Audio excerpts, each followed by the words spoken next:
पश्चिम बंगाल में नॉर्थ 24 परगना के नैहटी इलाके में टीएमसी के दफ्तर पर बमबारी की गई। विस्फोट की पूरी घटना सीसीटीवी कैमरे में कैद हो गई है। सीसीटीवी फुटेज के आधार पर पुलिस उपद्रवियों की तलाश कर रही है। इधर टीएमसी ने पार्टी कार्यालय पर हमले का आरोप बीजेपी पर लगाया है।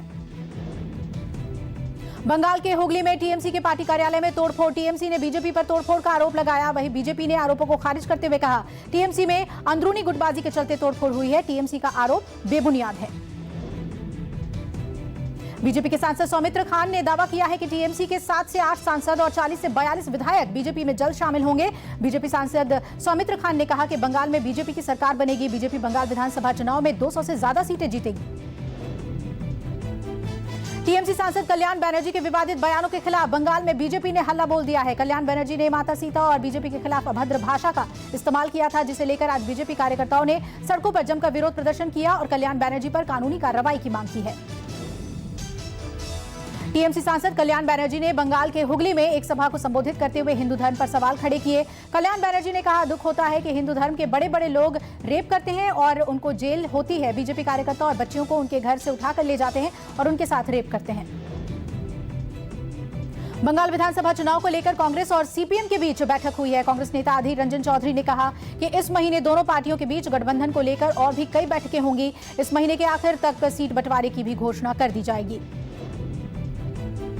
कोलकाता में वैक्सीनेशन को लेकर सियासत शुरू हो गई है। एक तरफ जहां ममता बनर्जी ने बंगाल को कम वैक्सीन देने का आरोप लगाया है, तो वहीं बीजेपी सांसद दिलीप घोष ने ममता पर पलटवार किया। दिलीप घोष ने कहा, जब टीएमसी के नेता बीच में ही घपला कर देते हैं तो हर चीज कम पड़ेगी। बंगाल में टीएमसी नेताओं को मिलने के बाद ही कोई चीज जनता तक पहुंच पाती है।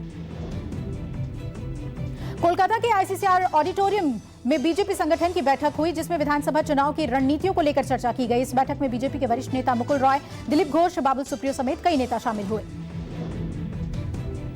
पश्चिम बंगाल में हुगली के कोंग नगर में पीएम मोदी और बीजेपी राष्ट्रीय अध्यक्ष जेपी नड्डा के पोस्टर्स और बैनरों में कालिख पोती गई, जिसे लेकर बीजेपी कार्यकर्ताओं ने अपनी नाराजगी जाहिर की। बीजेपी का आरोप कि टीएमसी पीएम मोदी और जेपी नड्डा के पोस्टरों और बैनरों के साथ छेड़छाड़ कर उसमें कालिख पुतवाने का काम कर रही है। वहीं टीएमसी ने भी अपने ऊपर लगे आरोपों को बेबुनियाद बताया और कहा कि बंगाल की जनता पीएम मोदी से नाराज है, जिसका एक चेहरा पोस्टर्स और बैनरों में दिख रहा है। पश्चिम बंगाल में होने वाले विधानसभा चुनाव में बीजेपी और टीएमसी के बीच मुकाबला बहुत जबरदस्त होने वाला है, जिसकी तैयारियां भी जोरों पर है। बीजेपी के नेता लगातार बंगाल के लोगों से डायरेक्ट संपर्क साध रहे हैं और इस बीच बीजेपी अब बंगाल में 5 रथ यात्रा निकालने वाली है।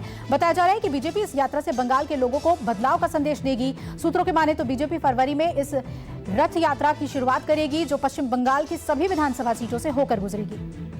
नमस्कार, मैं हूं मानक गुप्ता।